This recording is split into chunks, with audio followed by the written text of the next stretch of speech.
In today's video, I'm going to teach you how to convert Docx to ODT in LibreOffice Writer.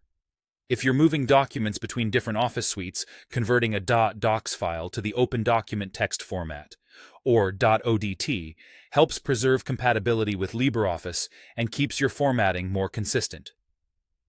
First, launch LibreOffice Writer. Open it from your applications list or dock, just like you would any other program. Give it a moment to start up, especially if this is the first time you've opened it today. With Writer open, bring in the document you want to convert. Open your Docx file in LibreOffice Writer by heading to the File menu and clicking Open, then browsing to the file or simply dragging the docs onto the Writer window. When it loads, glance through a couple of pages to make sure fonts and spacing look right. Minor differences can happen between formats, so it's a good habit to check headings, lists, and images. Now you're ready to save it in the native LibreOffice format.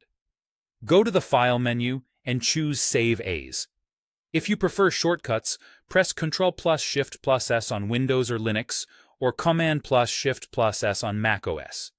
This opens the Save As dialog, where you can pick the destination folder and file name. I recommend keeping the same name but adding ODT, so you can easily tell the versions apart later. In the Save As dialog, look for the file type, sometimes labeled Save As Type or Format. Open that dropdown and select ODF text document, which you'll see as to ODT.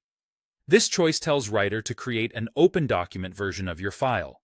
Make sure you're saving it in a folder you can find again, like Documents or Desktop. Once you've selected ODF text document, click Save. If Writer shows a confirmation message about formats, choose to proceed with ODF. That's exactly what we want here. The save should be quick, and your original .docx remains unchanged, so you always have a backup. To double-check the conversion, look at the title bar at the top of Writer or peek into your folder and confirm the new .odt file exists. Open it if you like and skim for any layout tweaks you might want to adjust. That's all there is to it. Open the .docx, Save As, choose ODF text document, and save. You now have a clean .odt copy ready for editing or sharing within LibreOffice.